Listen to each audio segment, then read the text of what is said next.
This is going to be your dating strategy if you are needy or have an anxious attachment style.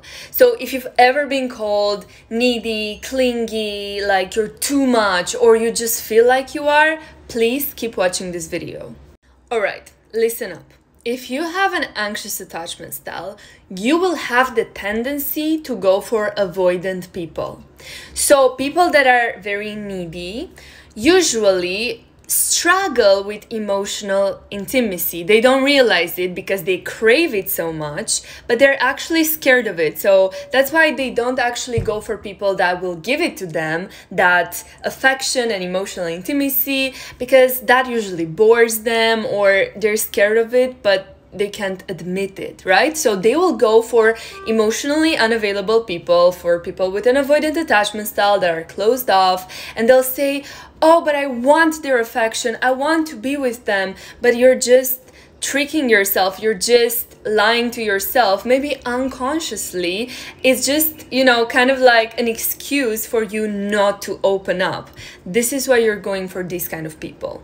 This comes from your childhood because you probably had quite an emotionally unavailable parent, a parent that wasn't there for you, a caregiver that maybe would only sometimes give you affection, other times not, or maybe they're physically present but not emotionally.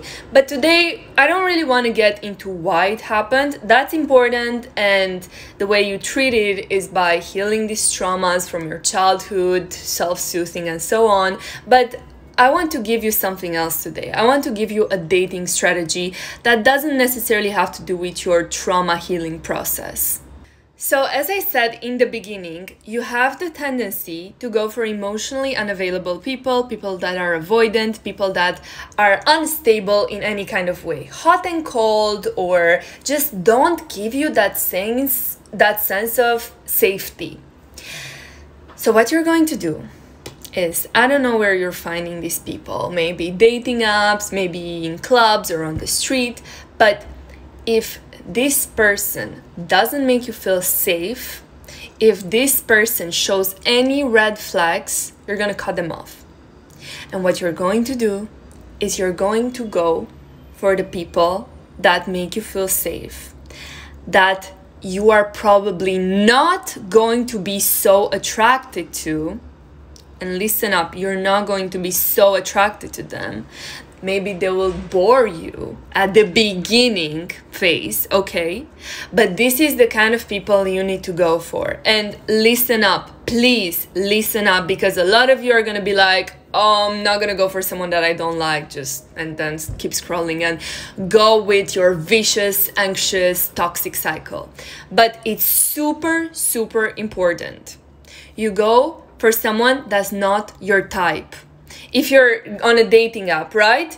Don't match with people that are usually your type, that show a bunch of red flags. Go for someone that actually looks like they're a nice person, okay? Someone that, you wouldn't probably match with. Maybe someone that you find a bit more boring because they don't have that unpredictability about themselves. This is the kind of person you need to go for. What's gonna happen? You're gonna go on one date with them and you're gonna think, nah, there's no chemistry, I don't really like them, they're kind of boring, we don't really have that much in common or what to talk about, they're not really interesting, blah, blah, blah, blah, blah, okay? Shut up. You go on a second date with them, same story. Third date, same story. On the fourth date, and this has been happening for so many people I know, around third, fourth date, you're going to realize you actually kind of like this person, but it's going to be a slow process. It has to be with someone that makes you feel safe, someone that's actually nice and has something to offer, like they're affectionate, they treat you well, they text you consistently, they don't make you want to play those stupid games like, oh, I'm not gonna text them for 2 hours because they didn't text me for 1 hour. Like, there's nothing like that. It's just simple, it's easy, it feels good, it feels safe. You might have the tendency to become avoidant yourself, because this is what usually happens when you meet someone that's like in your position, maybe they have an anxious attachment style themselves. This is the people I recommend you go for. Either someone that has a secure attachment or has an anxious attachment just like you. This is the people you're actually gonna resonate with and that are actually gonna make you feel safe long term. So just wait, okay? Don't give up after the first few dates. Okay, if it doesn't work after third, fourth, fifth date, okay, you can give up, of course, but they will grow on you, okay? And you'll realize after a few dates, and when you become closer with this person and they start growing on you and you get over that toxicity that you have in yourself, you know, you'll realize, wow, that was like the best decision I've ever made. And I have proof from several friends, several clients that it happens like this. Trust me, okay? Just try it out at least one time or two times, okay?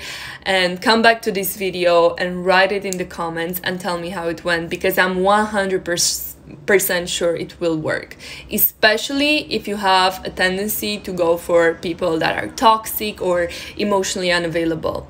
Go for someone that's not your type. It will be the best decision for your dating life, okay? Good luck.